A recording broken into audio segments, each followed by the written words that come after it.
Muy buenos días. Buenos días, doctor. Bueno, entonces vamos a empezar la clase. Nuestro tema de hoy es examen físico del paciente con patología de vías aéreas inferiores. Vamos a ver cómo examinamos nuestra vía aérea inferior, un paciente que nos consulta de acuerdo a la reunión, a la charla que les dio el doctor Valencia el día lunes. Sus motivos de consulta pueden ser múltiples: fiebre, dificultad para respirar, tos, expectoración. Todos estos podrán ser motivos de consulta cuando alguien tenga una patología respiratoria. Y si son más, ya el doctor les dio la conferencia. Entonces vamos a empezar nosotros. ¿Cómo vamos a interrogar cómo vamos a examinar este paciente?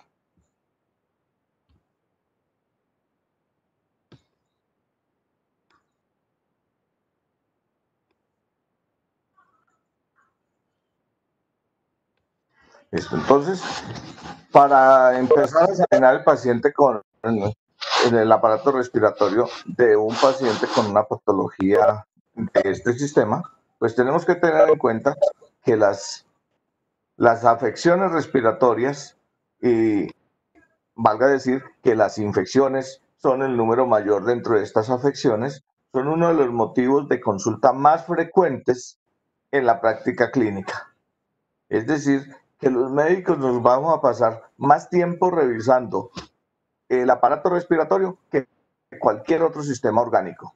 Los pacientes consultan mucho más por dificultad respiratoria, por tos, por fiebre, por disnea, por dolor torácico, que por otra patología en conjunto. Entonces, para ello, pues tenemos que saber cómo vamos a dividir nuestro tórax para poderlo enfocar, para poder llegar y mirar al paciente, porque el paciente debe de ser analizado en una forma sistemática. Cuando vamos a examinar un paciente, entonces primero vamos a coger el tórax de ese paciente, tener en cuenta de que para examinar un paciente, examinarle el tórax, la parte respiratoria a un paciente, tenemos que tenerlo con la parte que vamos a examinar debe estar expuesta, ¿sí? Debe estar sin ropa, pero respetando pues la parte del pudor. O sea que no tenemos que retirar más de lo necesario, de pedirle al paciente que se retire más de lo necesario. En los hombres hay poca resistencia y poco problema a que se retiren la camisa, pero en las mujeres, pues si les hacemos retirar la blusa, no necesariamente en ese momento tenemos que hacerle retirar el brasier. O sea, podemos darle tiempo y esperar a que en un momento dado, si es necesario, lo retiremos. ¿Qué es lo que queremos ver en ese tórax? Pues lo primero que queremos ver en el tórax es nosotros hacernos una imagen de él, en donde vamos a tener que conocer la topografía torácica y entonces para conocer la topografía torácica, si lo miramos desde la parte anterior, pues vamos a tener que dividir ese tórax con unas líneas imaginarias que son la línea axilar anterior, que está a nivel, pues que es la primera línea que nos forma el hueco axilar. Pues tenemos la axila, la primera línea que se forma aquí en el pliegue axilar. Esa, si la prolongamos imaginariamente hacia abajo y hacia arriba, esa es la línea axilar anterior. La línea medio clavicular, que es una línea también que es paralela a esta primera y que cogerá la mitad de la clavícula. Entonces habrá línea medio clavicular derecha, y medio clavicular izquierda. La línea medio esternal, una línea que va en el mismo, que hace parte del plano sagital, es decir, va a través de la sutura sagital, nos atraviesa el esternón por en toda la parte media y discurre hacia abajo, o sea, pasaría por el ombligo y llegaría hasta la parte de los pies. Esa línea que vamos a imaginarnos para el examen completo se llama línea medio esternal. Y esas son líneas verticales. Ahora en la región transversamente también vamos a trazar varias líneas imaginarias, como la línea tercera costal. Esta línea tercera costal pues va por debajo, inmediatamente por debajo del hombro, uniendo los dos hombros, y la línea sexta costal, que estaría por debajo, estaría por debajo del arco costal a nivel del apéndice sifoides. Bueno, y al trazar esas líneas, entonces estaremos demarcando varias zonas. Una región supraclavicular, derecha e izquierda, ¿sí?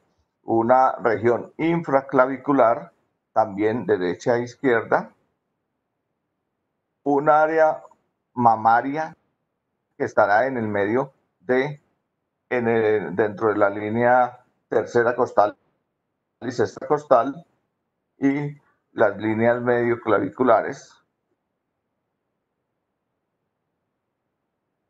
y los hipocondrios. Y los hipocondrios, pues aunque los estudiamos en la parte de abdomen, pues vamos a tener que tenerlos en cuenta como referencia para tener los límites de la parte del pulmón. En la parte posterior igualmente trazamos líneas imaginarias para el estudio del paciente, en las cuales pues se van a caracterizar la línea medio vertebral posterior, es decir, que va por todas las apófisis espinosas de la columna, de las vértebras, la línea medio escapular por toda la mitad de la escápula, derecha e izquierda, y las líneas paravertebrales, o sea, que estarán ahí, pues hay dos tipos de líneas paravertebrales, derecha e izquierda, que están alrededor, más o menos 2 o 3 centímetros de la línea medio vertebral posterior, y nos van a permitir pues tener esa misma distribución de regiones. Entonces, con esa distribución tenemos la región supraescapular interna, supraescapular externa, la escapulovertebral, la escapular, la infraescapular, externa e interna, y región paravertebral. Y lo mismo pasa cuando miramos entonces el tórax en sus paredes lateral, y en la pared lateral pues es la que está por debajo de la axila, hace parte del hueco axilar, lo proyectamos hacia caudalmente, y nos va con 3 líneas: la línea axilar anterior, la línea medio axilar y la línea axilar posterior. Con eso tendremos dos regiones, una región axilar anterior y una región axilar posterior. Eso nos permite llegar a hacernos una imagen de dónde se van a proyectar los pulmones del paciente, en dónde se va a proyectar el corazón del paciente. En este momento no estamos haciendo la semiología del corazón, pero es indispensable, y son inseparables. En el examen del tórax tenemos dos órganos muy grandes, un órgano par, que son los pulmones, y un órgano impar ahí, que es el corazón. Entonces, por lo tanto, son inseparables el examen porque están en conjunto. Entonces, vamos a proyectar los pulmones, y los pulmones tienen unos...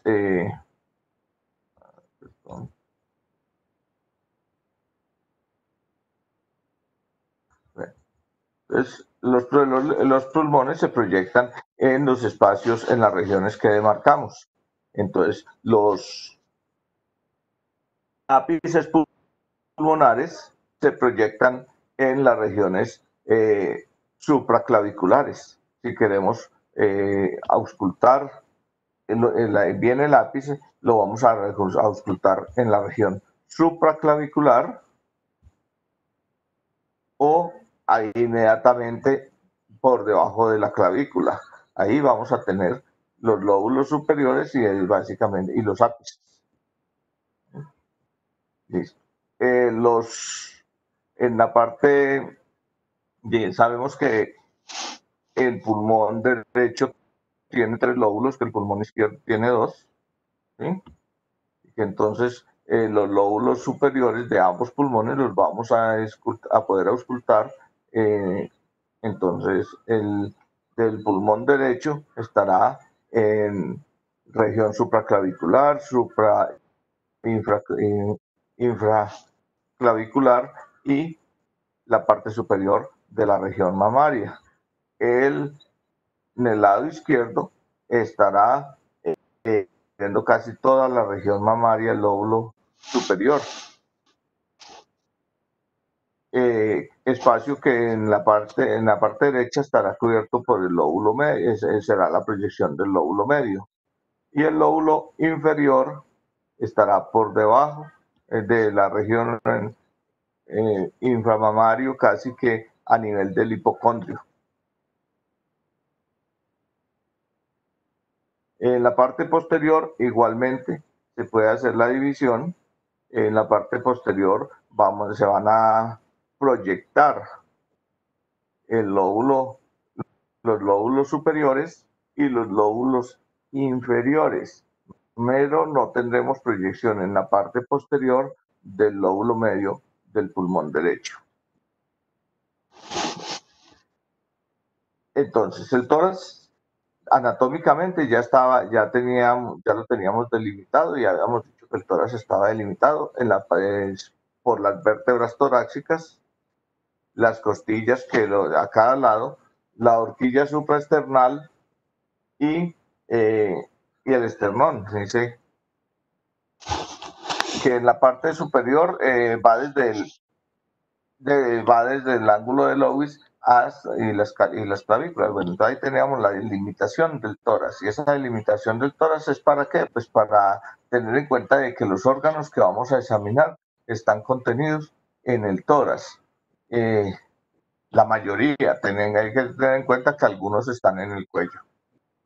Entonces, con esas líneas que les dijimos que se establecían, esas líneas los que nos van a permitir es poder definir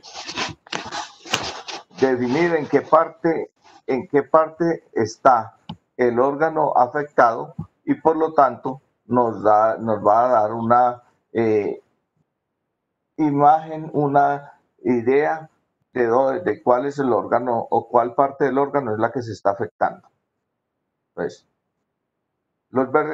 para que recuerden, para recordar, los vértices pulmonares están por encima de las clavículas.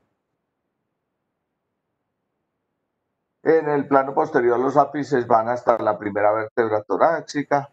Los límites inferiores del pulmón se localizan en la 10ª vértebra torácica cuando estamos en expiración, en la 12ª cuando estamos en inspiración.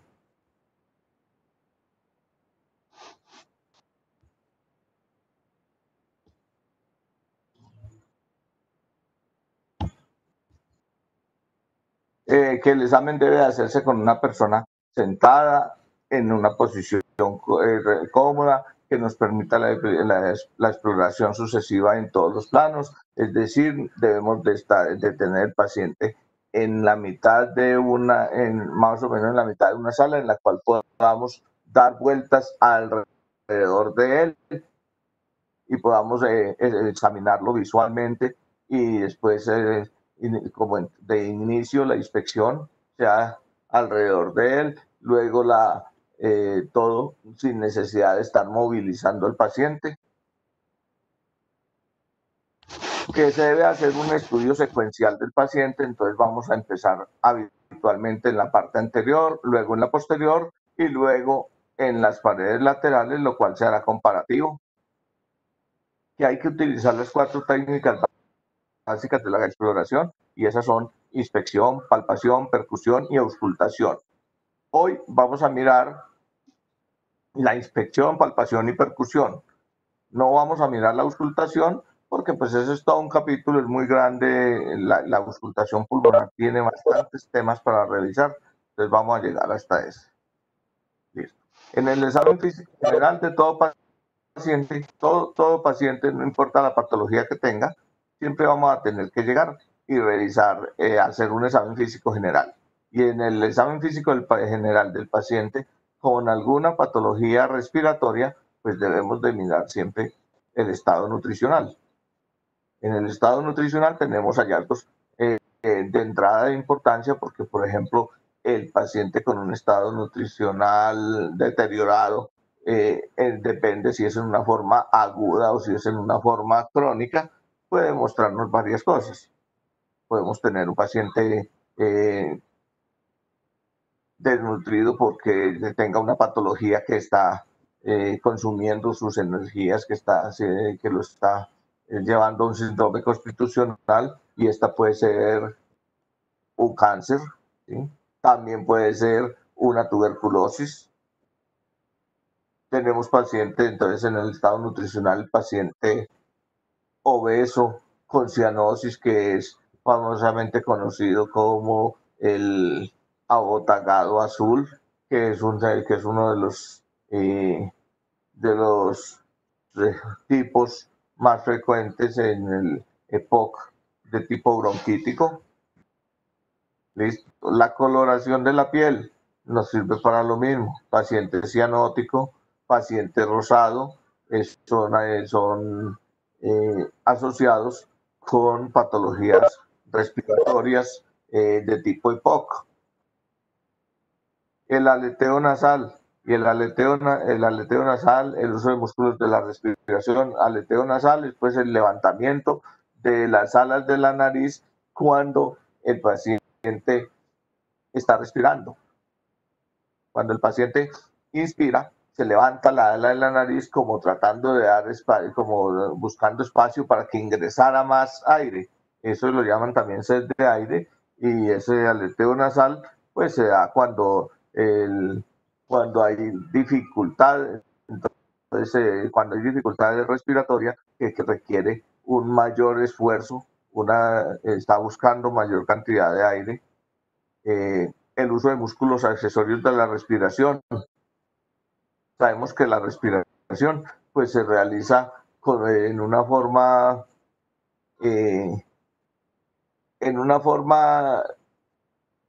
activa por unos músculos involuntarios como son el diafragma, pero también hay unos músculos, el diafragma, músculos intercostales, y hay otros músculos que permiten la respiración y que son accesorios como los pectorales, los supraclaviculares, músculos del cuello, el esternocleidomastoideo, dentro de ellos los escalenos, y esos músculos no se van a usar excepto cuando hay dificultad para respirar. Entonces el paciente normalmente va a hacer la inspiración por el uso del diafragma, pero va a hacer la expiración en una forma pasiva, por contracción, retracción de la caja torácica, pero cuando comienza a usar los músculos accesorios de esta respiración es porque hay problemas puede ser para el ingreso del aire, o sea, puede haber un síndrome obstructivo al ingreso, el paciente eh, que tiene una inflamación de los bronquios, como por ejemplo el asma, o obstrucción por destrucción de los bronquios que ocurre en el EPOC, sobre todo en el de predominio enfisematoso, o puede haber un problema, una obstrucción para la expiración. El paciente con enfisema, con enfisematoso, es un paciente que tiene una disminución eh, de la distensibilidad pulmonar, por lo tanto ese pulmón se quedó grandote y no es capaz de expulsar el aire, y puede haber en algunos momentos necesidad de que de, o sea, que el paciente nos comienza a mostrar mediante las contracturas musculares de los escalenos, esternocleidomastoideo, algunos intercostales, pectorales, que está haciendo un esfuerzo inspiratorio o expiratorio mayor eh, al habitualmente necesitado. Listo. Entonces seguimos mirando. Entonces en el examen físico general vamos a buscar las facies, y entonces ahí tenemos el típico abotagado azul, el abotagado rosado, el eritema malar, el edema en esclavina. Esos son pues facies descritas semiológicamente, que nos van a mostrar alteraciones probablemente de orden respiratorio, teniendo en cuenta de que todos estos signos clínicos que se describen no son patognomónicos de la enfermedad, o sea, no son el signo con el que nosotros podamos diagnosticar la enfermedad, pero sí con el que podemos sospecharla. ¿Sí? Listo. En el examen de decúbito también podremos mirar si el paciente no tolera algún tipo de decúbito. Por decir algo, un paciente con un derrame pleural derecho tiende a estar acostado sobre el lado derecho. Si lo acostamos sobre el lado izquierdo, él no lo va a tolerar fácilmente, porque ese líquido se va a desplazar y va a comprimir, le va a comprimir hacia el otro lado del otro pulmón. Por lo tanto, él no tiene facilidades para acostarse tomar ese cubito. Entonces, ve, aquí tenemos fenotipos típicos. El paciente con las facies cianótica, el paciente llamado abotagado azul, y hay unas imágenes que se ven más azul, todavía más morado, que es un paciente normalmente obeso o tendencia a la obesidad.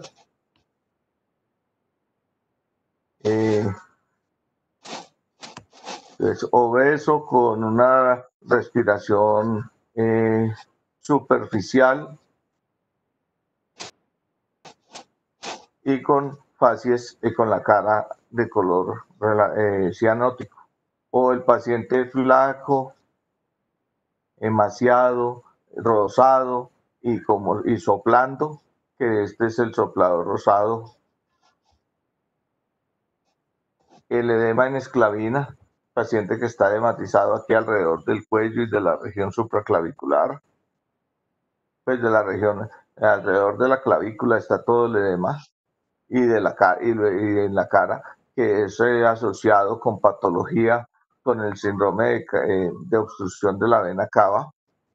Y esta obstrucción de la vena cava puede ser por patología tumoral, en el cáncer de pulmón se presenta con gran frecuencia,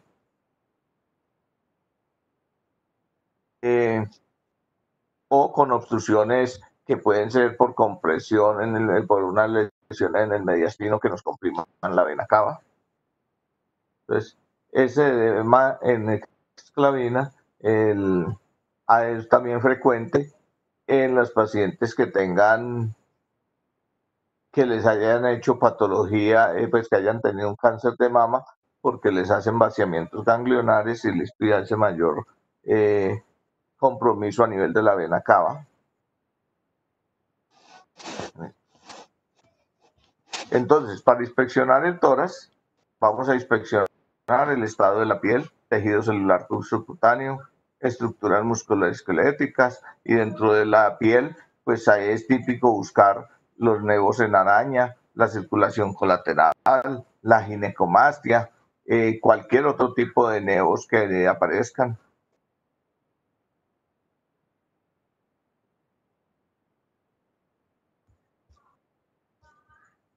Entonces, los nevos en araña, pues son un vasito central que listo que está rodeado de capilares, y estos nevos en araña puede que no signifiquen nada, pero en los pacientes con cirrosis son frecuentes.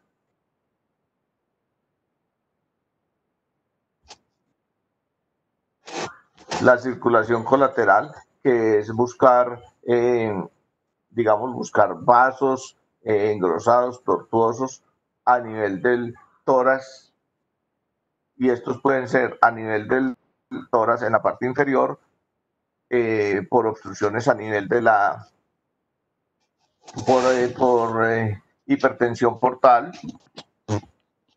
por obstrucción a nivel de la cava inferior, o pueden estar a nivel superior por en el síndrome de vena cava superior. Entonces, y la ginecomastia, pues que es el incremento del tejido mamario en los hombres, y que se asocia con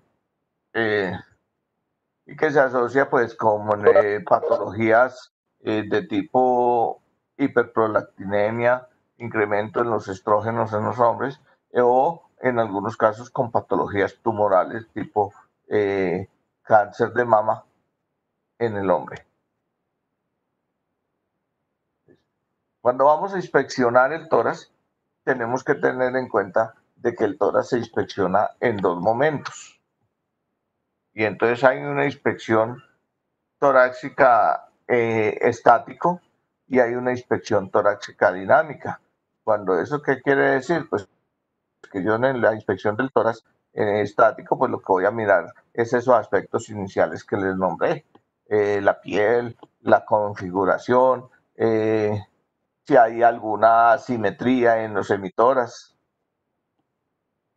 Y cuando voy a mirarlo en la forma dinámica, entonces lo que voy es a revisar cuáles son los movimientos que hace ese tórax con la respiración.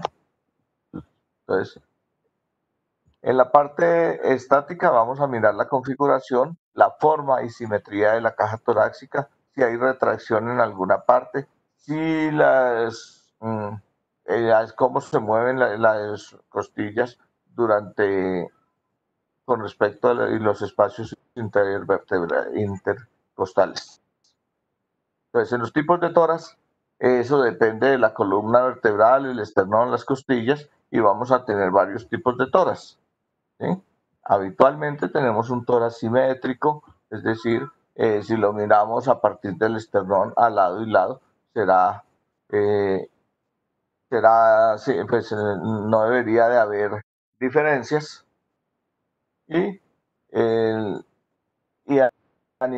si lo miramos en relación con la parte constitucional, entonces tendremos un tórax dentro de términos promedios, un tórax corto, que se presenta más en las personas obesas, y un tórax longilíneo, que es de las personas altas, delgadas. Estos son más o menos los tipos de tórax. Entonces tengo un tórax normal, ¿sí?, simétrico en todos los aspectos. Un tórax en barril, en donde el diámetro anteroposterior es mayor un tórax sifoso sifótico.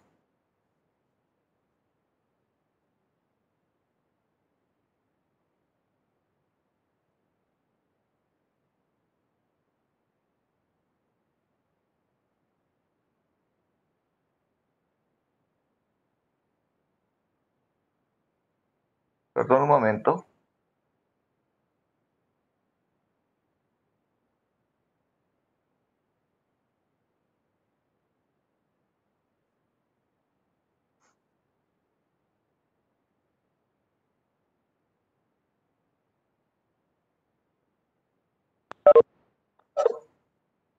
Bueno, un tórax excavatum, en donde lo que vemos es que la región pectoral está, tiene una excavación, está hundida, o un tórax que dice un pectus carinatum, o un tórax en quilla, en donde la región pectoral es prominente, es decir, el esternón está formando eh,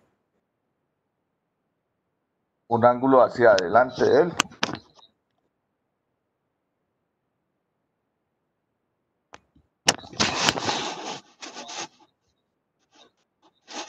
Listo, entonces, eso lo vemos, hay diferentes nombres, hay muchos nombres, pero pues en términos generales tenemos que el tórax normal y que el tórax enfisematoso, en donde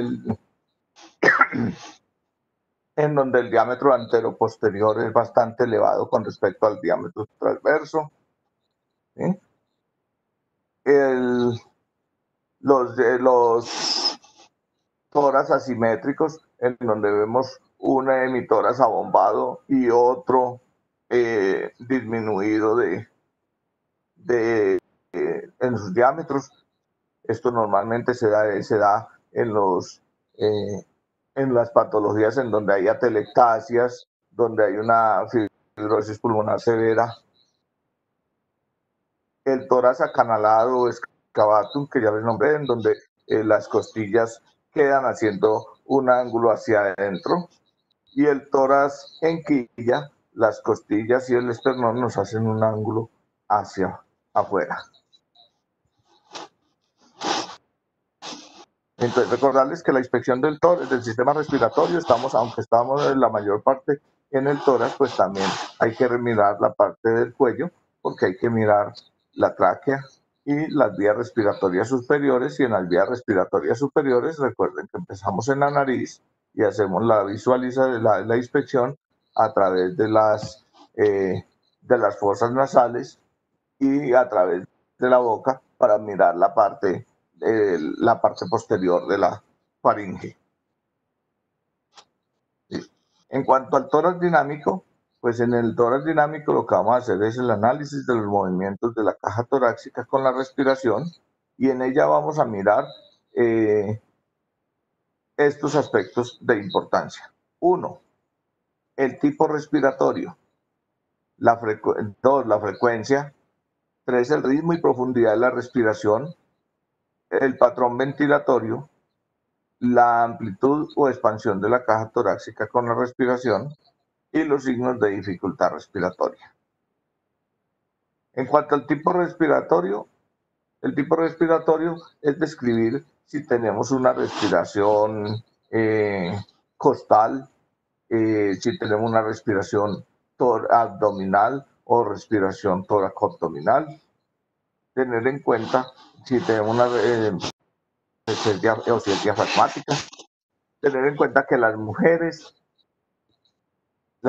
habitualmente van a tener una respiración costal, y las personas que hacen ejercicio, que tienen habitualmente estas personas tienen una respiración más superior, se ve más amplitud, se amplía más el tórax cuando hacen sus movimientos respiratorios, a diferencia de los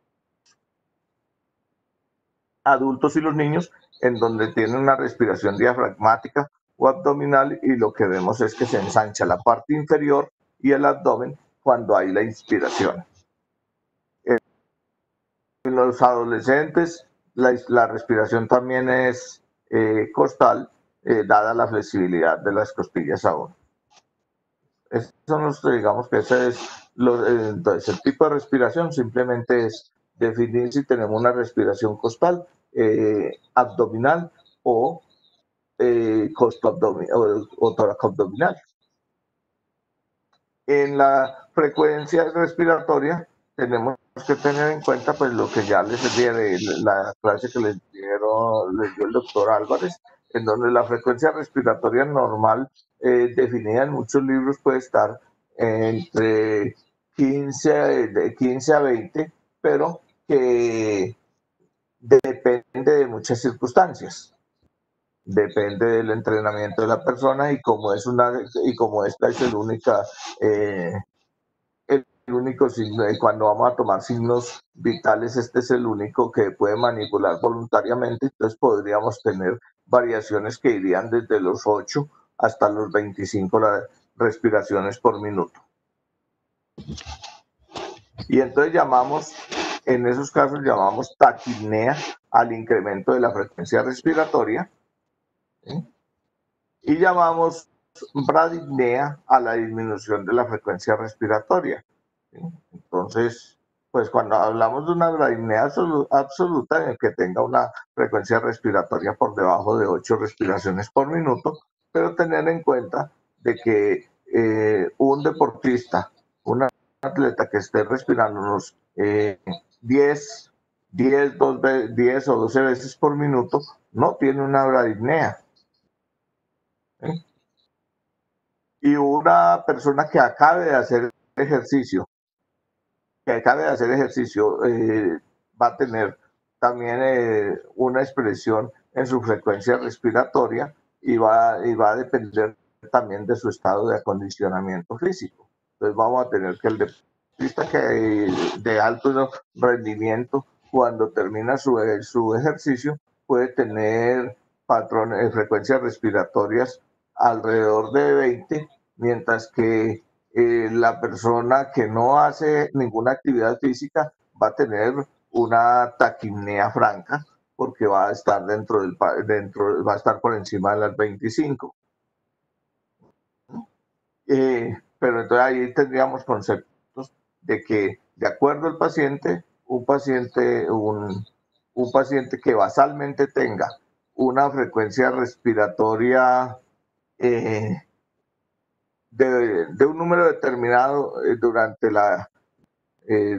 el descanso y le incremente más del 50%, pues tiene una taquipnea. Hay que tener en cuenta que en la taquipnea, pues hay que mirar dos aspectos.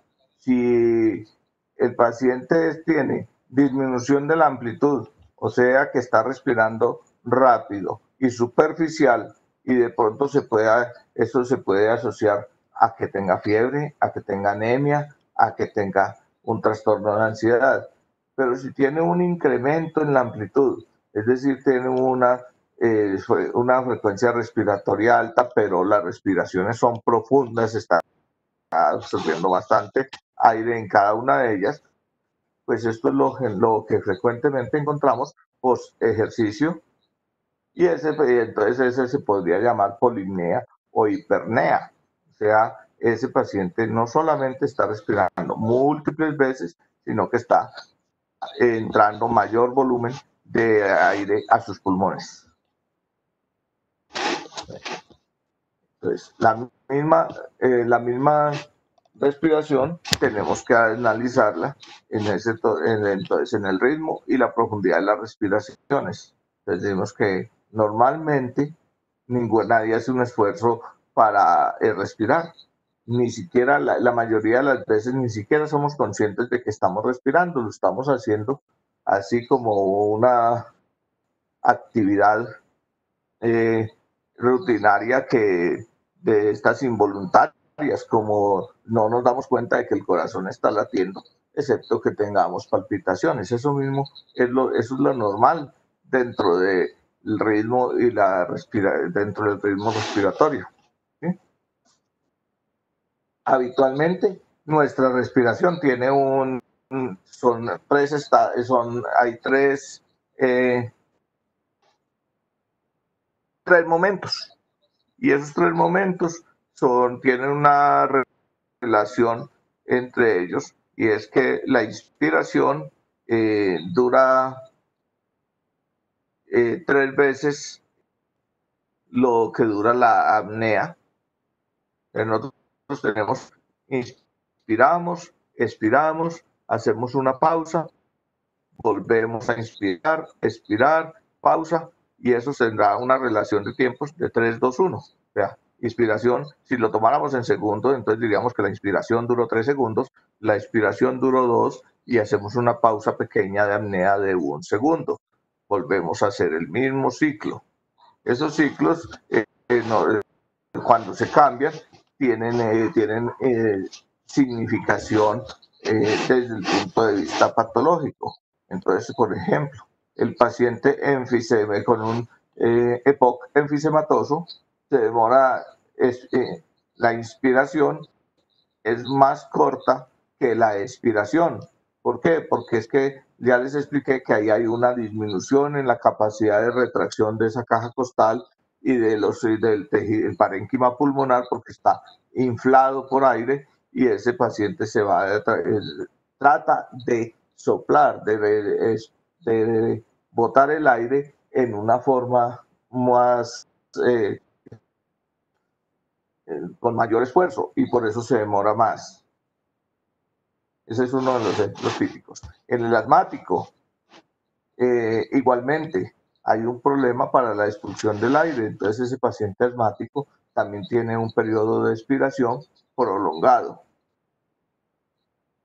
En promedio, esto lo vieron en fisiología, el volumen corriente en un adulto está entre 350 y 500 mililitros en cada inspiración. O sea, cada que inspiramos, le metemos a nuestros pulmones de 350 a 500 mililitros. Pero cuando estamos en situaciones patológicas, eso lo miden durante la espirometría. Pero si estamos en situaciones patológicas, entonces veremos, por ejemplo, que el paciente con un EPOC enfisematoso pues no alcanza a introducir estos volúmenes, este volumen, sino que va a tener un volumen mucho menor.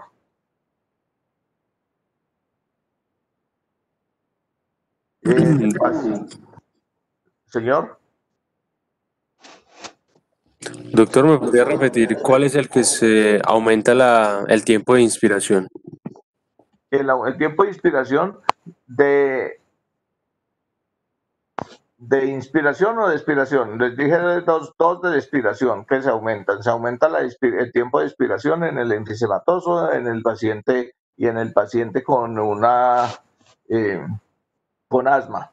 En el paciente con EPOC, el tiempo de inspiración puede estar levemente aumentado en el EPOC bronquítico. Y en los pacientes que tengan los síndromes restrictivos, por ejemplo, el paciente con fibrosis pulmonar. Entonces, en ese paciente, como los pulmones no permiten el ingreso de gran cantidad de aire, entonces este paciente va a hacer un mayor esfuerzo y va a tratar de demorar más tiempo la inspiración para tener mayor volumen, pero los volúmenes corrientes en esos pacientes están disminuidos. Listo, doctor, gracias. Bueno, hay patrones respiratorios típicos conocidos, el patrón de Cheyne-Stokes, Biot, Kussmaul, ¿sí? En donde ya les explicaron que Cheyne-Stokes corresponde pues a un paciente que está respirando por estímulo de la acumulación de CO2. Entonces, cuando se le aumenta el CO2 a nivel central, estos son patrones de respiración centrales. Entonces les dijeron que listo, que el paciente le aumenta la concentración de CO2 en sangre y comienza a respirar más rápido, más rápido, más rápido. Cuando le disminuye nuevamente el CO2, entonces hace una pausa, deja de respirar, y estos patrones de respiración central son muy frecuentemente vistos en los pacientes obesos, en los pacientes que tienen durante el sueño, y son los pacientes que nos hacen las famosas apneas del sueño, que son apneas de orden central, son respiraciones centrales. Este paciente puede que estando acostado alguien lo revise, alguien lo vea y comienza a respirar rápido, rápido, luego espera un momento, hace una pausa aparentemente muy prolongada, a veces se despiertan, y hay ocasiones en que no logra, pues no llegan a ese estado de despertarse, sino que simplemente pues, su cerebro le ordena otra vez comenzar a respirar rápidamente. La respiración de Biot, que es una respiración aparentemente regular, pero con pausas. Esto se da en trastornos del sistema nervioso, en pausas que se pueden ir prolongando, y que si no que estos pacientes necesitan, pues son cuando hay un deterioro importante a nivel esto se da a nivel del que es el centro de la respiración, que está en el tallo cerebral. ¿Sí? Y la respiración de Kussmaul, que es la llamada respiración acidótica, con mayor frecuencia la van a ver en los pacientes con cetoacidosis diabética, que son respiraciones muy profundas, con gran esfuerzo, pero con unas pausas compensatorias. O sea, este paciente tendrá una bradipnea, con las pocas respiraciones que hacen serán profundas. Son respiraciones que se llaman así, respiración acidótica. Listo. Entonces seguimos en la exploración, en la inspección del tórax, y entonces vamos a mirar cómo se expande. Simplemente vamos a mirarlo, no vamos a tocarlo todavía. Y entonces, cuando lo vamos a mirar, tenemos que ver dos emitoras, y esos dos emitoras pues deben de expandirse en una forma simétrica. Cuando vemos que hay un emitoras que se expande menos que el otro, entonces lo interpretamos, la interpretación se da como que hay una alteración en la expansión de un lado y no como un aumento en el lado contrario. Entonces siempre vamos a decir cuál es el lado que consideramos que se expandió menos. Si nosotros vemos, por allá les mostraba una imagen de un tórax de un paciente con atelectasia o con atelectasia, con alguna patología que sea restrictiva en un emitoras, eso significa que ese emitoras se ve como más pequeño que el otro, porque el otro, para compensar, entonces comienza a tener mayor expansión.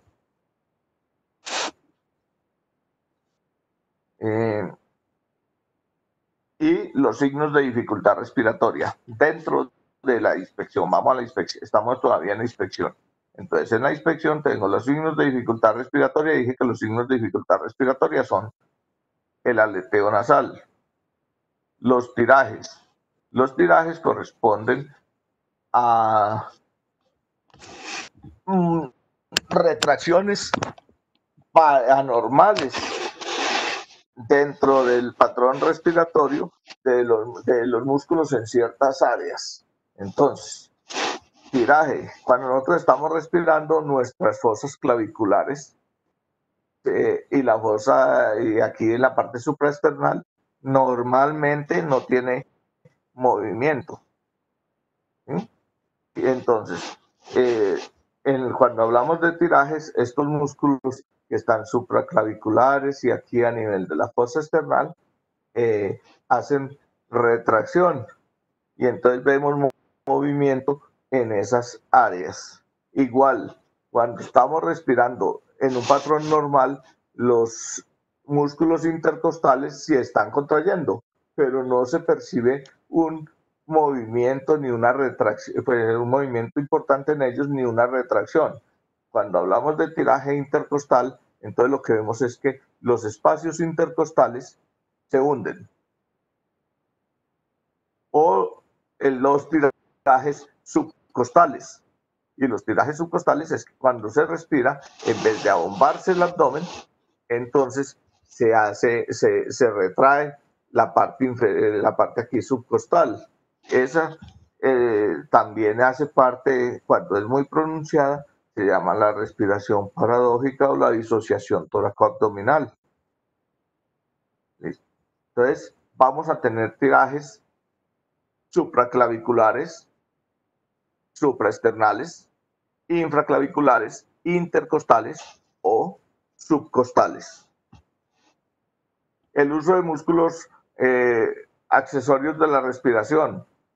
Eso es otro signo de dificultad respiratoria. Entonces les decía que los músculos accesorios, como los pectorales, como el esternocleidomastoideo, los escalenos, esos músculos durante una respiración normal no están haciendo ninguna actividad, porque ya les expliqué que entonces la mayoría de la respiración nosotros la hacemos activamente, la inspiración activa por medio del diafragma,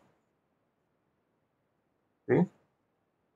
Y la expiración pasiva por medio de la retracción de la caja torácica, de los pulmones, los músculos intercostales, que también actúan ahí pasivamente.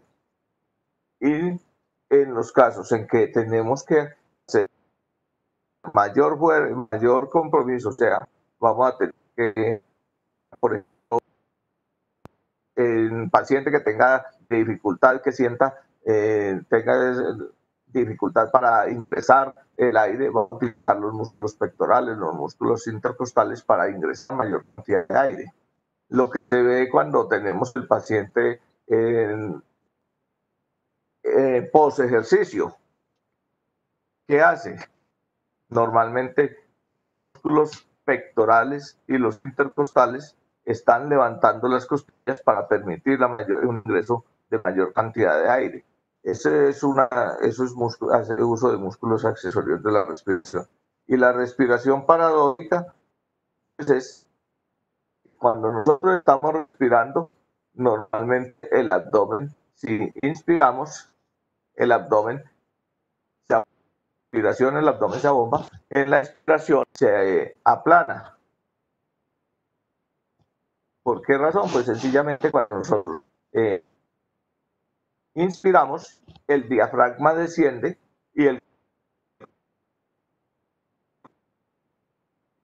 contenido de la cavidad abdominal pues no disminuye, simplemente va a verse abombado porque el diafragma descendió. En la expiración es el caso contrario, el diafragma asciende y las estructuras abdominales pues van a volver a su espacio habitual.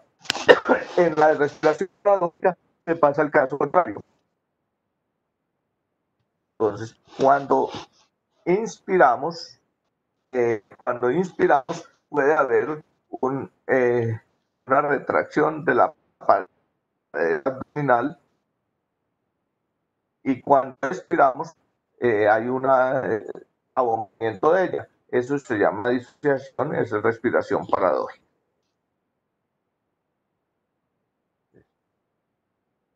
Entonces, cuando vamos a ver esos hallazgos que se observaron en la inspección, pues entonces podemos hablar de que hay afecciones de expansión torácica y esas afecciones restrictivas de la expansión torácica pueden ser consolidaciones, atelectasias, intersticiones, derrames pleurales, neumotoras, aquipnea con hipopnea. Bueno, entonces, ¿cómo vamos a ver eso? Si ya les dije, si tenemos una atelectasia, pues tenemos una zona de una asimetría en la expansibilidad del tórax, porque esa zona teletáxica no se va a expandir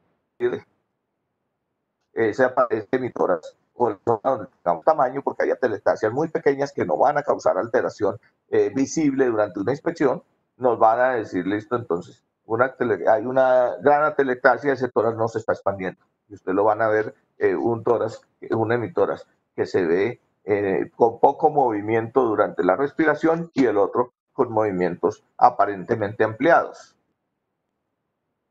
En las enfermedades intersticiales también hay disminución de la expansibilidad en los derrames pleurales. En el derrame pleural, entonces el área en donde está el derrame pues se va a expandir menos. Y en el neumotórax vamos a tener que ese tórax estará estático o sea, no lo veremos expandirse. Si tenemos un neumotórax derecho, entonces ese emitórax derecho no se va a ver expandido, pero se va a ver abombado.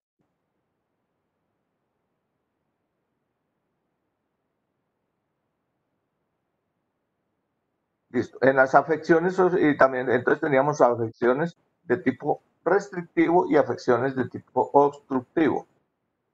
Y esas obstructivas, eso son las obstrucciones al flujo del aire, como el asma, la bronquitis crónica o los cuerpos extraños.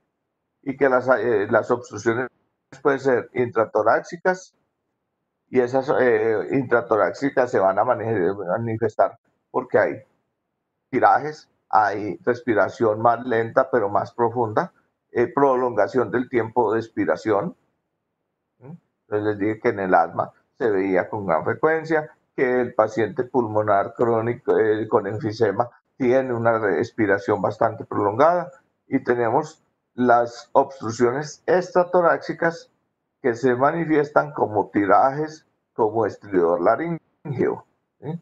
Recuerdo que en la clase anterior hablábamos de que ese estridor laríngeo pues es el sonido que se produce por la turbulencia del aire a nivel de las cuerdas vocales.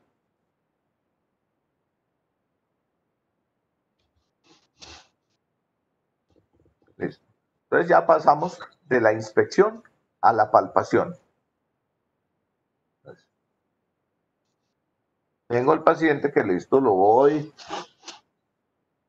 ya le hice mi interrogatorio, encontré que tenía alguna sintomatología probablemente de origen respiratorio, del sistema respiratorio. Me voy a examinarlo, le hago la inspección pues, del tórax así completa como la describí, teniendo en cuenta de que cuando hacemos este examen, esto no es que entonces yo me voy primero y miro me paro aquí a mirar cómo está la expansibilidad. Después me voy a ir a mirar cómo está el patrón respiratorio. No, eso es casi que todo en una integrado, y mentalmente tienen que establecer como un patrón de pensamiento en el cual les permita de que ustedes lleguen y cuando observen el paciente de una vez estén analizando varios de esos tópicos que se les acabaron de presentar. Llegaron y miraron la piel, y cuando miraron la piel no solamente miraron la piel, sino miraron la expansibilidad, miraron la presencia de uso de músculos accesorios, miraron si hay tirajes o no hay. Entonces, en una sola visión de la parte anterior, debe uno salir con el concepto completo. Venga, ¿es simétrico, no es simétrico? ¿Tiene alteraciones en la expansibilidad? ¿Tiene lesiones en la piel? ¿Tiene uso o no uso de músculos respiratorios? ¿Tiene tal tipo de respiración, un tipo de respiración costal, un tipo de respiración diafragmática? Eso es un concepto, eso no sé, cuando a medida que van a hacer el entrenamiento, van a tener que llegar y hacerlo así, de tal forma de que en los tiempos no sean prolongados, porque ya dijimos que es un paciente expuesto.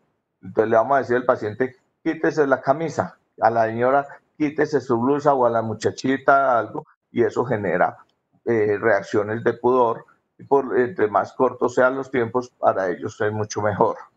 Pero el que sean cortos no significa que sea incompleto. Entonces, la primera situación que nosotros, que se les está pidiendo dentro de esta contingencia que tenemos, es que quiénes son las primeras personas que les deben de permitir y con las cuales ustedes deben de comenzar a hacer este tipo de práctica, con sus familiares, con las personas con las que ustedes conviven. Yo esperaría de que listo, que vaya y le digan al hermano, le digan al papá, le digan a la mamá, que la mamá es una gran cómplice para estas actividades. Venga, mami, yo quiero examinarle, yo quiero mirar cómo es su tórax y le vamos a analizar todos estos puntos que acaban de escuchar a sus familiares. No necesariamente porque ellos tengan patología, antes por el contrario, porque entre más personas sanas encontremos, pues más fácil nos será después identificar lo anormal. Bueno, entonces, ¿nosotros para qué palpamos? Para complementar lo que obtuvimos en la inspección. Nosotros llegamos y listo, y vimos que el paciente tiene una expansibilidad disminuida en un emitórax. Pues hay que ir a palparlo. ¿Sí? Le vemos que tiene como una lesioncita o un área de edema, de inflamación en una parte del tórax. Pues igualmente vamos a ir a tocar a ver qué es lo que pasó. ¿Sí? Vamos a mirar a ver si hay áreas de dolor, todas esas situaciones, y listo, y vamos a mirar la representación de de algunas lesiones en pulmonares que se van a repercutir en la palpación. Cuando vamos a palpar, una de las recomendaciones es primero preguntarle al paciente si tiene dolor, ¿sí? Si hay algún área que tenga dolor, entonces esa área la debemos espontáneamente. Si espontáneamente hay un área que él te manifieste con más dolor, nosotros le vamos a decir, listo, esa la vamos a examinar al final. ¿Sí?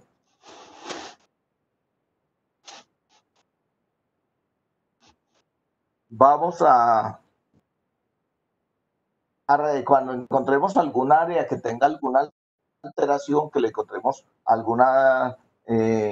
tengamos algún hallazgo ahí de importancia, pues a ese le vamos a dedicar más detalle, vamos a coger, vamos a mirar, el paciente, venga, entonces tiene una lesioncita acá, lo toqué y dolió, le toqué en la región, le veo, por ejemplo, en la inspección, observo una mama asimétrica en un hombre, una más grande que la otra, como inflamada, voy, la toco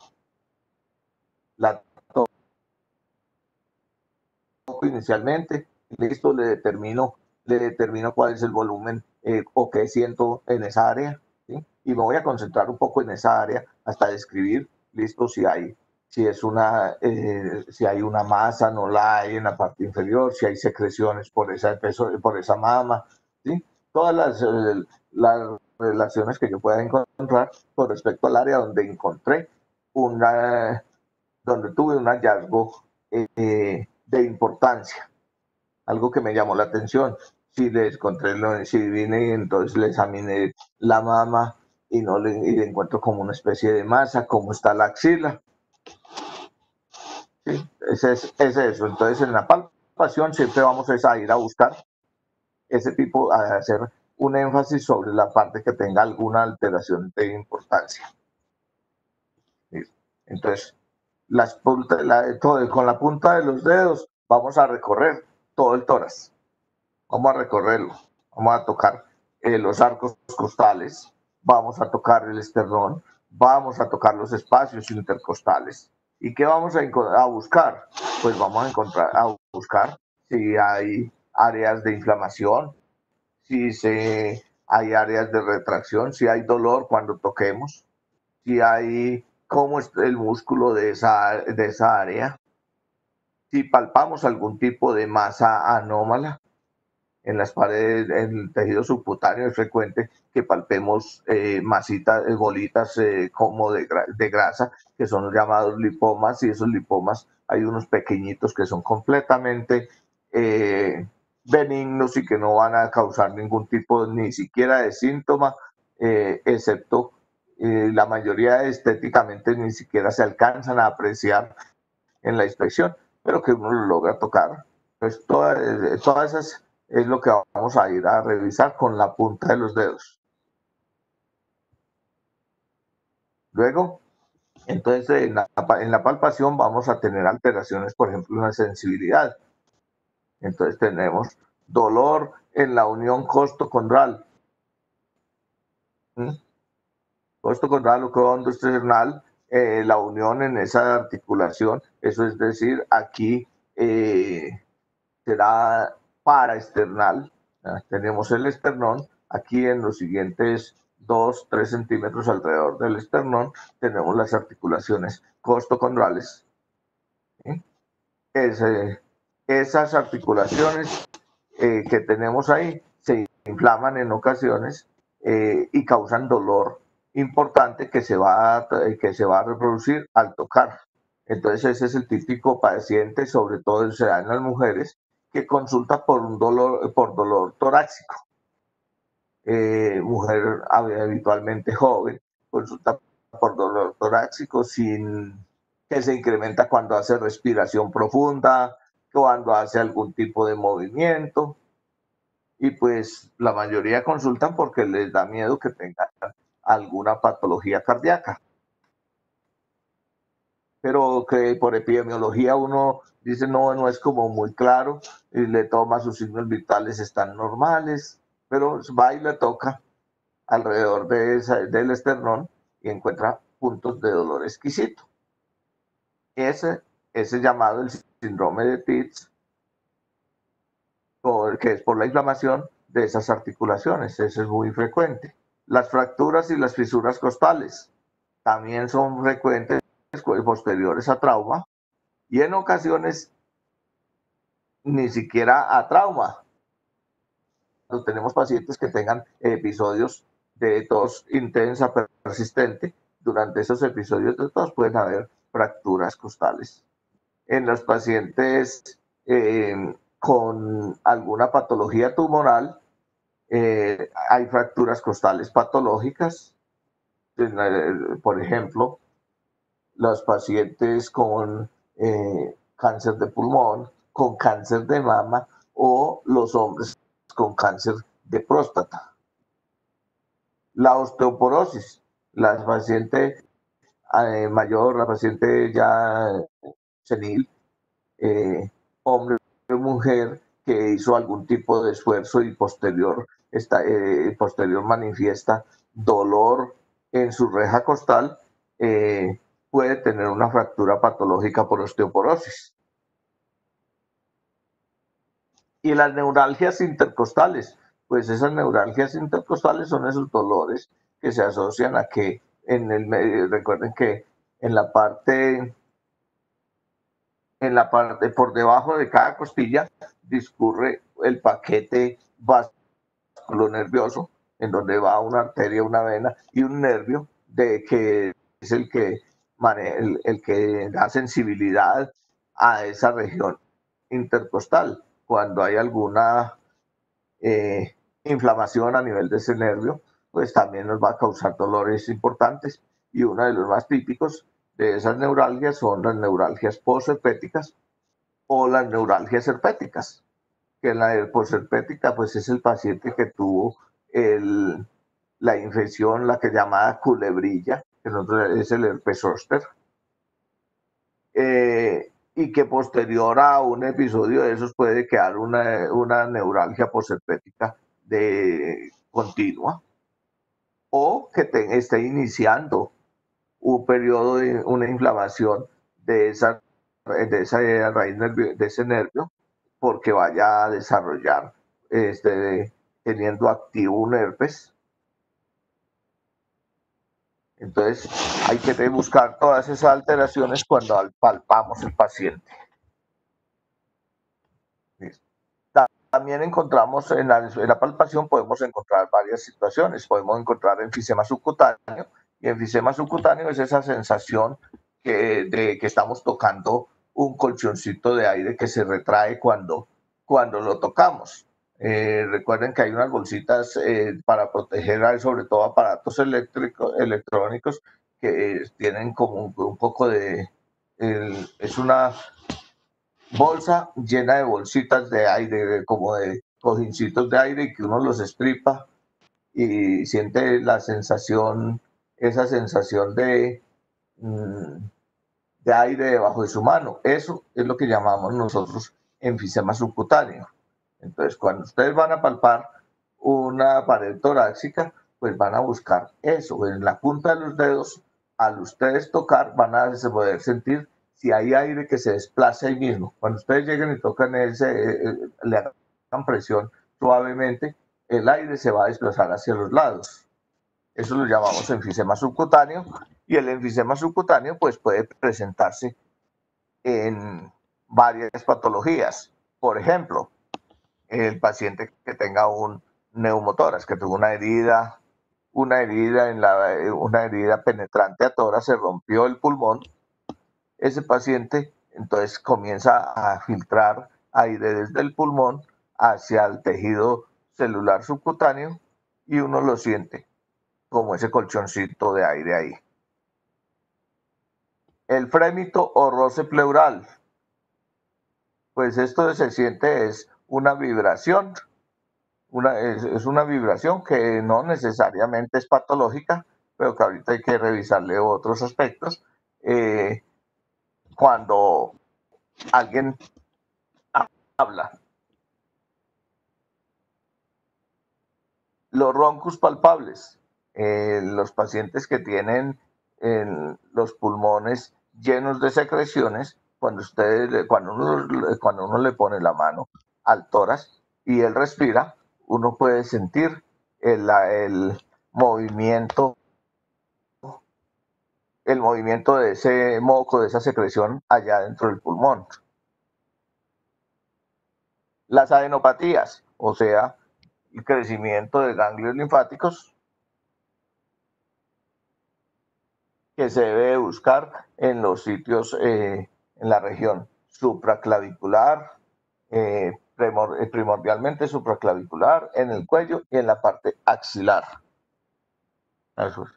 El edema en esclavina, ya les expliqué que el edema en esclavina pues era un signo de un síndrome mediastínico o un síndrome de vena cava superior.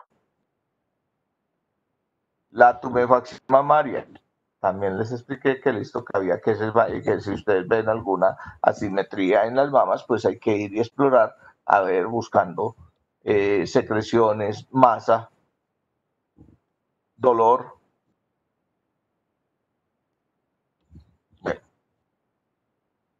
Entonces, hay que valorar, se valora la elasticidad torácica, aunque la elasticidad torácica, pues eso tiene muy poco valor semiológico ya, porque pues eso depende de la edad, depende del sexo, a medida que es mucho mayor la elasticidad en los niños. ¿Sí? Pero pues si hacemos hacemos esa valoración, encontramos que hay ¿cómo hacemos esa valoración? Pues simplemente miramos cuánto se expande el tórax cuando un individuo respira, y para eso colocamos la punta de los dedos sobre las apófisis espinosas, ¿sí? A nivel de las primeras vértebras torácicas y de las últimas. Entonces colocamos los dedos, a ver, aquí está la técnica, ¿sí? La técnica dice que listo, que yo le pongo los dedos, pongo las manos sobre los hombros y pongo los dedos sobre la apófisis espinosa, les digo que respire y miro qué tanto se expande ese tórax, o sea, cuánto se me separan los dedos, los pulgares, aquí al respirar él profundamente. Eso lo hago también en la parte inferior y lo puedo hacer a nivel del apéndice sifoides.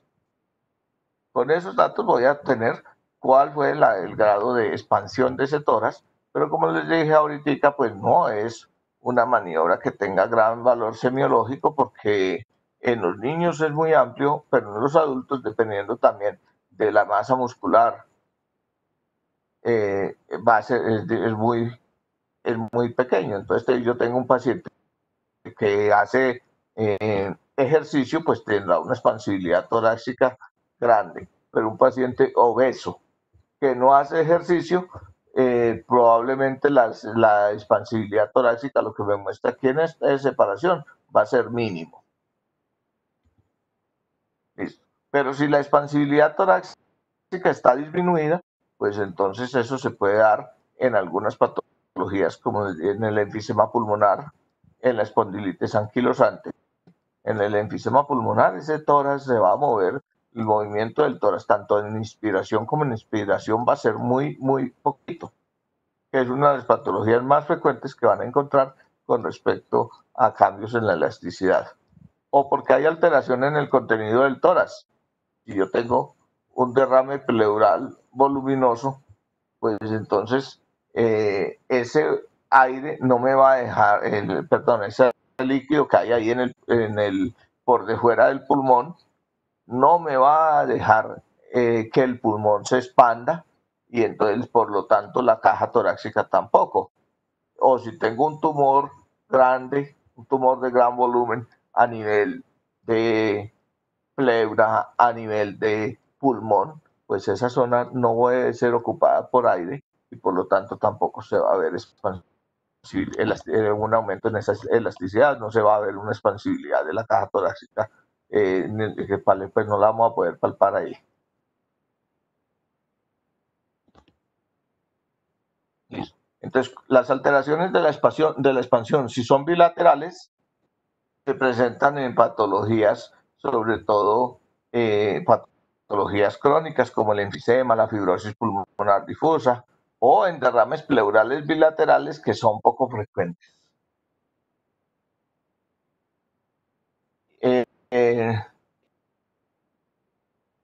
Y si es unilateral, pues se presenta en las atelectasias, en derrames pleurales, que sí es más frecuente es que haya un derrame pleural unilateral y es más frecuente que el derrame pleural sea derecho, o en los neumotoras, pero el neumotoras, ahorita les explicaba que en un neumotoras, pues entonces el aire se salió del pulmón, quedó por fuera comprimiendo el pulmón y no va a permitir que se expanda más.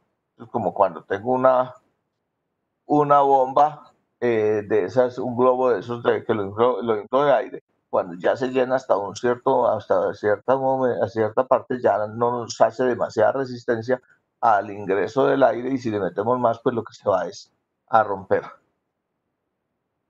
Listo. O si podemos tener alteraciones localizadas de la expansión, como en la tuberculosis pulmonar, en cáncer de pulmón, en adherencias, en derrames pleurales pequeños, en atelectasias pequeñas.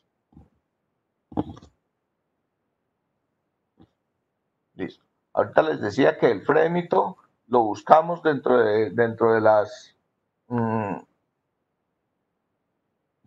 la palpación, pero que no es patológico. O sea, frémito es simplemente la transmisión de las vibraciones de las cuerdas vocales a través de todo el árbol traqueobronquial. ¿Sí? Entonces, cuando se comienza, las cuerdas vocales vibran, generan vibración que va hacia la parte superior y se nos manifiesta como la voz, pero hacia la parte inferior, pues van a vibrar los pulmones, comienzan a vibrar el árbol por el que las tráqueas, los bronquios principales, los bronquios secundarios, ¿listo? Los bronquiolos, y llegan al alvéolo y entonces ahí el parénquima también va a vibrar y esa vibración se va a transmitir a lo que sigue ¿Y qué sigue después del parénquima pulmonar? Pues la pleura, la pleura, primero la pleura visceral, luego la pleura parietal, o sea, y luego las costillas y luego los músculos. Entonces nosotros vamos a lograr sentir que cuando alguien está hablando y le tocamos el tórax, le ponemos las manos en el tórax, pues que hay una vibración. Y que si esa vibración puede ser estar dentro del parámetro normal o puede estar aumentada o incluso disminuida. ¿Y de qué depende? Esa vibración pues depende de la pared torácica, depende del medio donde se esté conduciendo, si el medio es líquido, si el medio es sólido. Entonces las vibraciones bucales son más notorias en los hombres que en las mujeres. Eso es por la intensidad de la voz y porque la vibración en las cuerdas bucales de las mujeres y de los hombres es diferente. Entonces, mientras la voz de las mujeres es más aguda, la de los hombres es más grave, hablando en términos musicales. Entonces, en las personas sanas puede que no se sienta ningún tipo de, que las vibraciones sean imperceptibles, sobre todo en las personas que tengan un tono de voz alta y en las mujeres o las personas que tengan una pared torácica gruesa. La normalidad en la simetría, pues depende. Si hay aumento en las vibraciones, o sea, si sentimos que el tórax vibra más, pues lo que tenemos que suponer es que estábamos en contacto con una,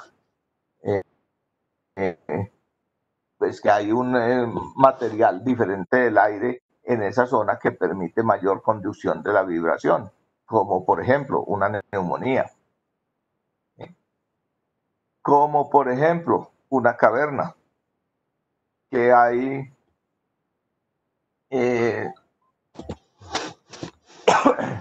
un tumor. Entonces, las vibraciones se van a aumentar en esos casos, pero se van a disminuir cuando hay obstrucción, cuando los bronquios están obstruidos, ¿sí? Cuando no les entra ese aire y no está transmitiéndose esa onda por todo el árbol, como en una telectasia, un cuerpo extraño, pues entonces tendremos disminución en esa sensación de vibración.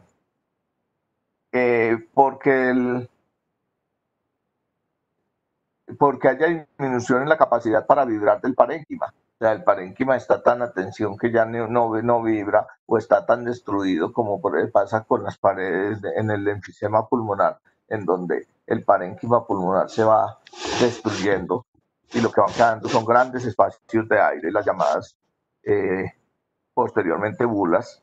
En ese va a vibrar menos. Cuando entre el pulmón y la pared hay colecciones de líquido o aire, va a vibrar menos. Entonces, si tengo un derrame pleural o si tengo un neumotórax, también va a haber menor vibración. Cuando la pared es muy gruesa o es muy rígida, entonces en el paciente obeso no voy a poder sentir las vibraciones bucales. O en el paciente enfisematoso, pues difícilmente, porque esa pared, aunque no es gruesa, sí hay un incremento en su rigidez. Bueno, y por último, para la clase de hoy, veamos rápidamente la percusión del tórax. Y percutir es hacer vibrar un cuerpo elástico para que emita ondas sonoras que se propaguen a través del aire y nosotros las podamos escuchar. ¿Sí? Entonces, ¿qué nos permite la percusión? Pues nos permite generar diferentes tipos de sonidos de acuerdo al medio al sitio que percutamos. Es decir, si nosotros percutimos una zona sólida, sonará completamente diferente a percutir una zona llena de aire o una zona con líquido. Y eso nos va a permitir clasificar o hacernos una idea de si lo que tenemos debajo del sitio que estamos percutiendo es normal o anormal. Para percutir utilizamos dos tipos de técnica. Nosotros podemos percutir, la técnica más frecuente es la dígito digital, en donde apoyamos un dedo sobre el sitio que vamos a percutir y lo golpeamos con la mano contralateral. Con un solo dedo, ¿vale? Golpeamos el dedo que tenemos apoyado. O podemos llegar y listo, y percutir sin tener un dedo flexímetro, o sea, no tener un dedo apoyado sobre el sitio que vamos a percutir, simplemente le damos golpecitos suaves al área que queremos genere un sonido y saber que está ocupada por qué tipo de sustancia. La percusión también depende de la constitución, de la cantidad de aire, de la tensión de los tejidos. Entonces, lo habitual es que cuando nosotros percutamos, pues entonces vamos a tener un sonido, una sonoridad normal en un pulmón que está aireado, y para eso pues la zona más frecuente donde nosotros vamos a percutir más, que se escucha mucho más claro, es debajo de las clavículas, porque en esa área, en los ápices, tenemos mayor cantidad, la mantenemos como más cantidad de aire, se sale Entonces, si ustedes dentro de este ejercicio que van a hacer con sus familiares, pues percútanlos, denles, hagan el ejercicio, apoyan un dedo sobre el paciente, le dan golpecitos suaves con el otro en diferentes sitios y van a comenzar a identificar que hay un sonido, que el sonido se produce en forma diferente. Entonces, si ustedes percuten los ápices pulmonares, van a ser más claro el sonido, van a tener un sonido más fuerte que cuando percuten las bases del pulmón. Y si percuten en la base pulmonar derecha o por debajo de la región subcostal derecha, ahí es un área en donde el sonido que van a obtener es muy escaso, que es la zona que nosotros llamamos la matidez.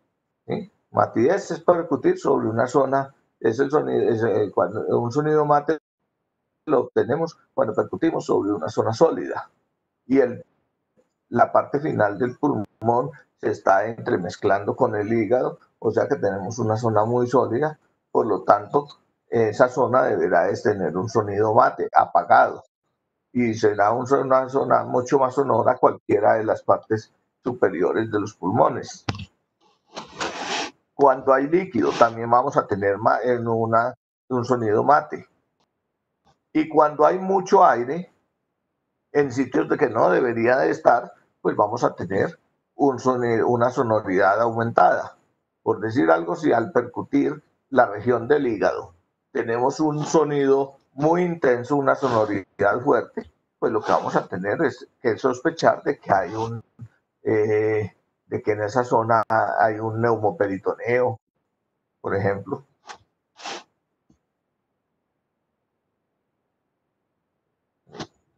Entonces hay otro sonido que llamamos timpánico.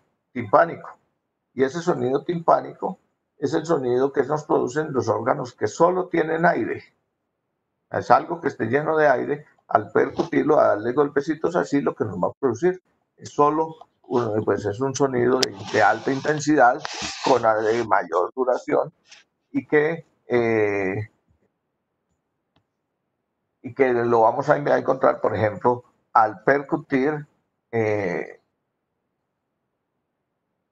la cámara gástrica. Al percutir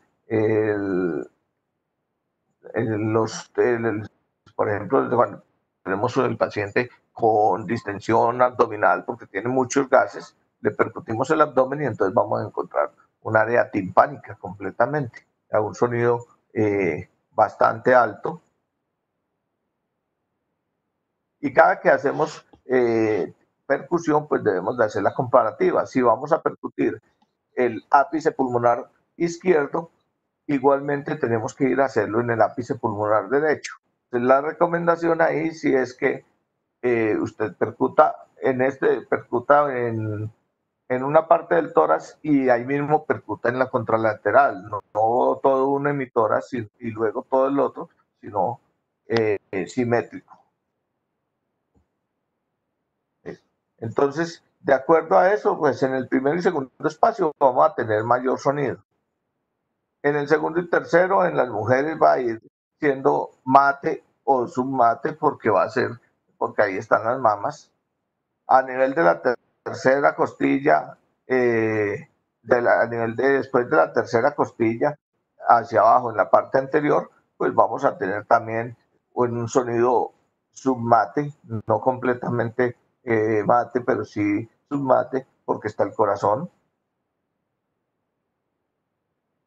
Si vamos en el cuarto y quinto espacio, en la parte derecha comienza a estar el hígado y entonces va a ser un sonido más opaco, más de menor intensidad.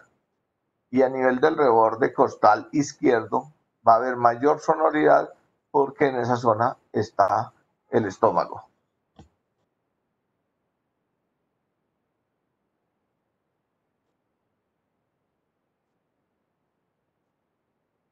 En el plano posterior es más difícil obtener a veces los sonidos porque las de esa región son mucho más gruesos. Entonces, cuando nosotros vamos a mirar la región interescapular, hay menor sonoridad, aunque sea el mismo lóbulo superior del pulmón, porque ahí en esa área lo que encontramos es que los músculos van a impedirnos obtener un sonido, la sonoridad, y van a ser sonidos más mate en la región posterior.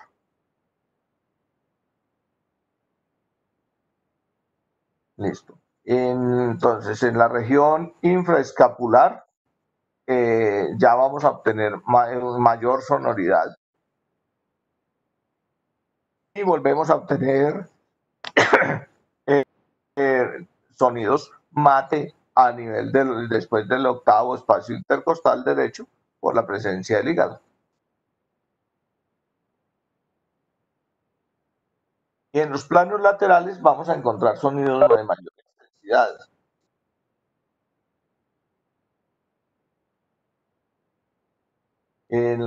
¿Por qué? Porque ahí hay menor cubrimiento muscular, va a haber menor cubrimiento muscular, excepto pues en las personas que tengan que sean ejercicio, que hagan ejercicio, tengan las paredes muy gruesas, muy obesas, pero en las paredes, en las personas delgadas vamos a tener una mayor sonoridad en los planos laterales, que va a ir disminuyendo en el lado derecho a medida que vamos encontrando el hígado, pero se va a ir aumentando en el lado izquierdo, porque en el lado izquierdo vamos a encontrar el ángulo colónico del ángulo esplénico del colon y parte de la cámara gástrica. O sea que entonces, al comparar los dos planos laterales, va a ser más sonoro en el lado izquierdo que en el lado derecho, dentro de lo normal. Ahora, si encontramos alteraciones en esa sonoridad, pues ya tenemos que ir imaginándonos que si yo encuentro que en el lado izquierdo hay matidez, en la pared lateral izquierda hay matidez, pues tendré que pensar en que haya un derrame pleural, tendré que pensar en que haya alguna masa que esté ocupando ahí espacio. ¿Sí? ¿Listo? Y los huesos también los podemos percutir, pero pues la percusión de los huesos no nos va a dar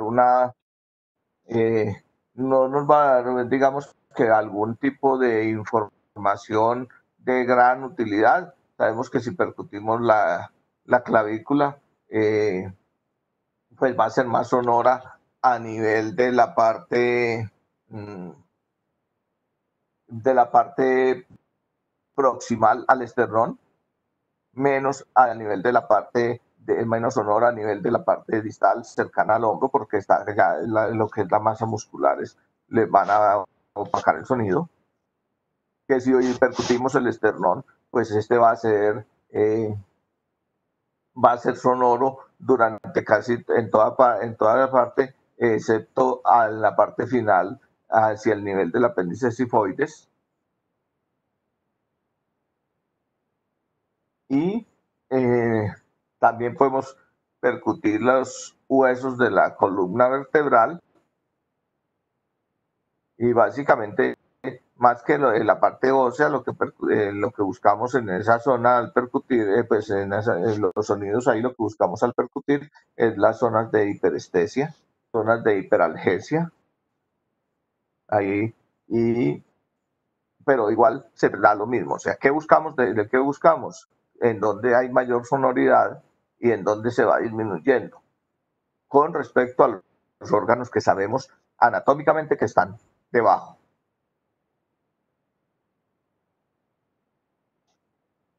Entonces, lo mismo, anormalidades en la percusión dadas por matidez o submatidez, significa que hay condensaciones, neumonías, atelectasias, grandes tumores, derrames pleurales, o si tenemos las anormalidades en la percusión porque hay mayor sonido, entonces lo que tenemos que pensar es en que hay bulas, cavernas o hay neumotoras, o si encontramos un timpanismo generalizado, pues vamos a tener que pensar que los pulmones están hiperinsuflados. ¿Y en qué momento están hiperinsuflados? Pues crónicamente en un enfisema pulmonar o en una crisis de asma bronquial.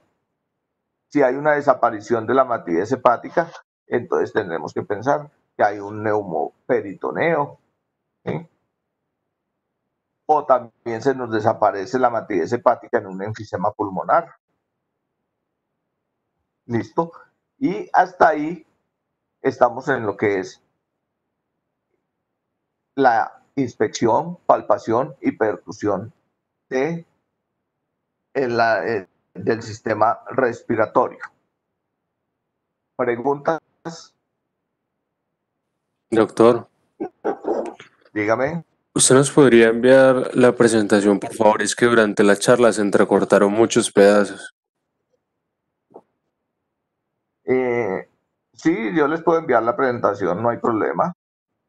Igual recuerden que las presentaciones son ayudas, y que esas ayudas significa que hay que adicional ir a buscar el librito de semiología que siempre les he insistido, cualquiera, no tengo ninguno preferido, y listo, y concretemos algunos aspectos. O sea, nos vamos a ir básicamente, lo que yo quiero ahorita que hagan ustedes de semiología es que vayan y hagan el ejercicio práctico que no estamos pudiendo hacer por no tener al paciente, por no estar ahí presencialmente. Cuando tenemos la clase presencial, entonces yo les muestro, por ejemplo, cómo percutir, así sea sobre una mesa. Entonces hay que tratar de ir y leer esa técnica y de ir a aplicarla sobre alguien que se los permita. Y yo sé que cada uno de nosotros tiene alguien que lo va a permitir. Entonces, la charla no tengo ningún problema. La clase siguiente sobre auscultación es cuando, el lunes.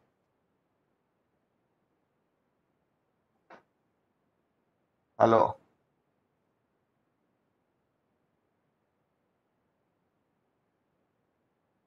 ¿Cuándo tenemos la clase de auscultación? El lunes. ¿El lunes?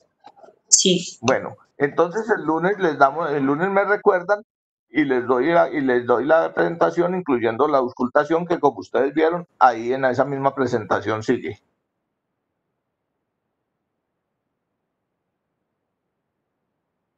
¿Listo? ¿Alguna otra pregunta? Gracias, doctor. Bueno, entonces si no hay más preguntas, entonces dedíquenle, yo sé que tienen una hora libre ahorita, listo, acaban de escuchar todo el tema, o dedíquenlo a ir a buscar a ver quién se va a dejar examinar, quién se va a dejar mirar el tórax y a quién le van a hacer todo el ejercicio. Básicamente, una de las prácticas que vamos a hacer dentro de la simulación que tenemos programada al finalizar este núcleo temático tiene que ver con eso, con que ustedes me describan me describan a alguien real que ustedes puedan examinar. Eso es parte de esa simulación que vamos a hacer. Así que entonces empecemos a hacerla de una vez y verá cómo lograremos una muy buena aproximación y aprovechamos de una vez, buscamos las oportunidades dentro de la adversidad que significa la pandemia.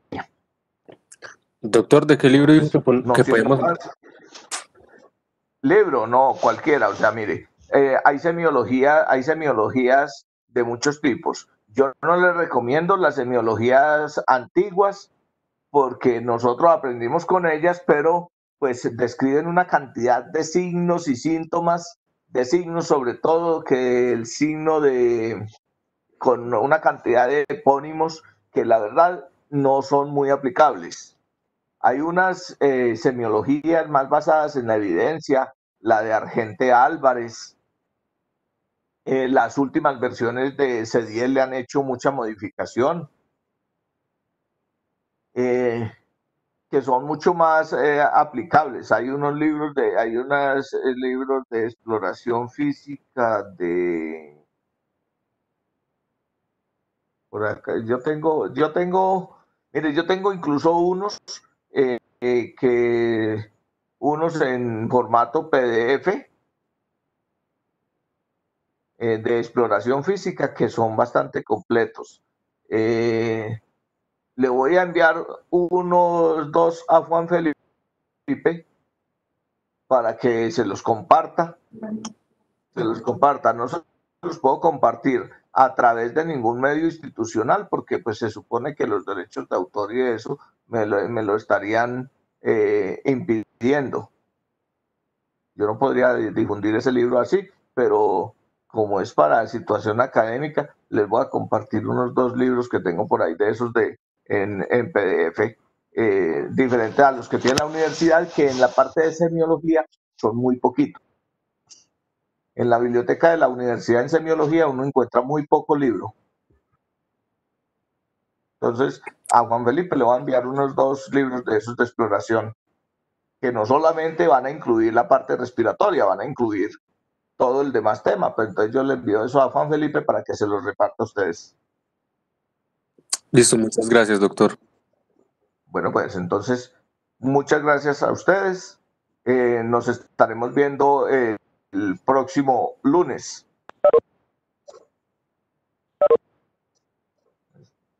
Hasta luego. Gracias, doctor.